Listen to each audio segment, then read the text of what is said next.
اسلام میں غلامی کا سسٹم کیا ہے، تو کیا یہ ظلم نہیں ہے؟ کیا یہ آتنکواد اور دہشت گردی کا حصہ نہیں ہے؟ اگر ایک جیلر ہے، وہ جیل میں بریانی کھا رہا ہے اور اندر قیدی جو ہے اس کو روٹی مل رہی ہے، جی، اگر وہ روٹی کھانے والا قیدی یہ کہے گا کہ کیا یہ ظلم نہیں ہے کہ جیلر بریانی کھا رہا اور مجھے روٹی دے رہا ہے، تو ہم پلٹا کے اس کو کہتے ہیں تم نے اتنے جرم کیے، تمہاری ابھی کورٹ ابھی تیار ہو رہی ہے، تم کو ابھی خالی فری میں جو روٹی مل رہی ہے وہ کھا کے خاموش بیٹھو۔ بالکل۔ یعنی مطلب یہ ہے کہ ایک آدمی اتنے ظلم کرنے کے بعد وہ کہہ رہا ہے کہ مجھے بریانی کیوں نہیں دے رہی، یہ ڈسکریمنیشن نہیں ہے کیا؟ مساوات کہاں گیا؟ ایکوالٹی کہاں گیا؟ تو ہم کہیں گے آؤٹ آف کانٹیکسٹ۔ تو بالکل اسی طریقے سے غلام کا تصور پہلے سمجھنے کا ضرور، کیپٹیو آف وار اس کا صحیح ورڈ ہے، یعنی غلام کے لیے کسی بھی آزاد آدمی کو غلام کر کے بیچنا حرام ہے۔ نبی اکرم صلی اللہ علیہ وسلم نے ارشاد فرمایا لعنت ہے اس آدمی پر جو ایک آزاد آدمی کو غلام کہہ کر بیچتا ہے اور اس کی قیمتیں کھا لیتا ہے، کہا لعنت ہے اس کی کمائی پر۔ یعنی کسی کو آزاد کو اچانک غلام نہیں کہہ سکتے، یہ کوئی راکشس والا نظام نہیں ہے کہ گئے اور جا کر کسی پر حملہ کرے اور آج سے تم میرے غلام ہو، ایسا نہیں ہے۔ یعنی کیپٹیو آف وار، یعنی مطلب یہ ہے کہ جنگ چھیڑی جاتی ہے، اتیاچار کیا آتا ہے، ظلم کیا جاتا ہے، نتیجے میں مسلم حکمران ایک اسٹیٹ والے کیا کرتے ہیں، چلو بھئی اب ظلم بڑھتا جا رہا ہے، معصوموں کی حفاظت کے لیے، معاشرے میں امن قائم کرنے کے لیے چلو جنگ کرتے ہیں۔ جنگ قائم ہونے سے پہلے بھی مسلمان حاکم کہتا ہے آخری مرتبہ ابھی بھی تم کو موقع ہے کہ جنگ مت کرو، دیکھو تم جنگ کرو گے ہار جاؤ گے تو پھر پرابلم ہوگا، یا تو تم اسلام قبول کر لو یا تو پھر تم جزیہ دینے کے لیے تیار ہو جاؤ۔ تو ایسے وقت پر نئے لوگ کہتے ہیں نہیں ہم لوگ تم سے لڑیں گے، تم کو ماریں گے۔ اب اس کا لڑائی ہوتی ہے، مان لیجئے جب ہارنے کے قریب ہوتے ہیں تب وہ لوگوں کے آنکھیں کھل جاتے ہیں اور کہتے ہیں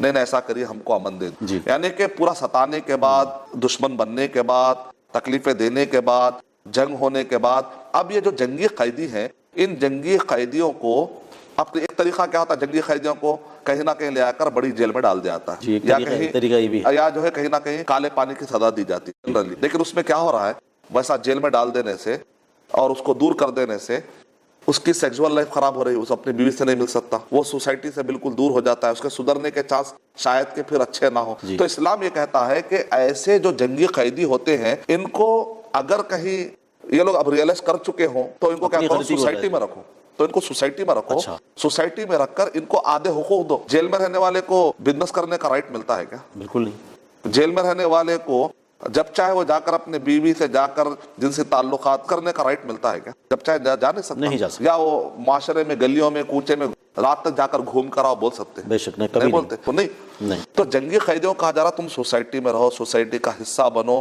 اور اس کے بعد ان کو حقوق تک دیے جا رہے ہیں، ان کے رائٹس ہیں، ان کو آزادی سے گھوم رہے پھر رہے۔ ہر غیر مسلم کو اٹھا کے تھوڑے غلام بنا لیا جاتا ہے، ایسی بات نہیں ہے۔ اگر ویسا ہوتا تو فتح مکہ کے موقع پر نبی اکرم صلی اللہ علیہ وسلم یہ نہیں کہتے تھے جاؤ تم پورے کے پورے آزاد ہو، آپ کہتے تھے چلو تم آؤ غلام بنو۔ غلام کس کو بنایا جا رہا ہے؟ جو جنگی قیدی ہوتے ہیں۔ جنگی قیدیوں میں ہر غیر مسلم جنگی قیدی نہیں، جنگی قیدی جو سامنے کی جنگ لڑ رہے ہیں۔ ایک مسلمان ہے اگر ایک مسلمان ہے وہ ڈاکو بن جاتا ہے، اس کو سزا دیتے ہیں تو ایک مسلمان کو بھی سزا ملتی ہے، بالکل جیسا اگر غیر مسلم جنگ کرتا ہے تو اس کے کرائم کی وجہ سے سزا مل رہی ہے، ایک مسلمان بھی اگر چوری کرتا ہے تو اس کو سزا ملتی ہے، وہ اس کے کیے گئے جرم کی سزا ہے۔ تو ایسا نہیں ہے کہ چونکہ وہ غیر مسلم ہے لہذا اس کو غلام بنا لیا، یہ کانسیپٹ غلط ہے۔ پہلی بات، غلام لونڈی یہ ورڈ ہی صحیح نہیں، اس کا ترجمہ صحیح نہیں۔ کیپٹیو آف وار اس کا ترجمہ جنگی قیدی، جنگوں میں پکڑ لیے جانے والے لوگوں کے حقوق کیا ہے؟ تو ہم کہیں بھائی کیا حقوق کی بات کر رہے ہیں، ان کی سزا کیا ہے بات کرنے کا زمانہ۔ تو جیسا میں نے مثال دی کہ قیدی کہہ رہا ہے مجھے روٹی دے کے جیلر تم بریانی کھا رہے ہو، تو ہم کہیں گے کہ بھائی تم قید خانے کے ادھر سائڈ ہو اور میں قید خانے کے ادھر سائڈ ہو، دونوں میں کچھ تو فرق ہونا ہی چاہیے۔ ایک پوائنٹ ہوا۔ اب ایک سوال اٹھتا ہے کہ بھائی یہ جزیہ کیوں لیا جاتا ہے؟ جزیہ کا مطلب ہوتا ہے جزا، ان سے نکلا، جزا مانے بدلے کو بدلہ۔ ان سے کیا لیا جاتا ہے اور ان کو بدلے میں کیا دیا جاتا ہے؟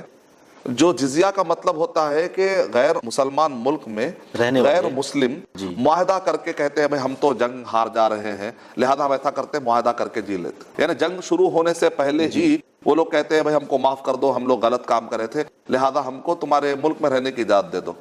تو اب وہ لوگ ذمہ بن جاتے ہیں۔ ذمہ مانے ذمہ داری، ہماری ذمہ، اب کس کی ذمہ داری؟ اگر کل کے دن مان لیجئے، ایک مثال دے رہا ہوں میں، ایک کوئی ملک ہے، اس ملک کے اندر جزیہ لے کر مسلمان ذمہ بنا کر ایک غیر مسلم کو رکھیں، کل کے دن اگر حملہ ہو رہا اس ملک پر تو یہ پورے ملک کی ڈیفنس کی ذمہ داری وہ ذمہ پر ہے مسلمان پر؟ ذمہ پر ہے ہی نہیں، ذمہ آرام سے بیٹھے گا، وہ مسلمان جا کر لڑیں گے، مسلمان جا کر خون بہائیں گے، ذموں پر کوئی ذمہ داری نہیں۔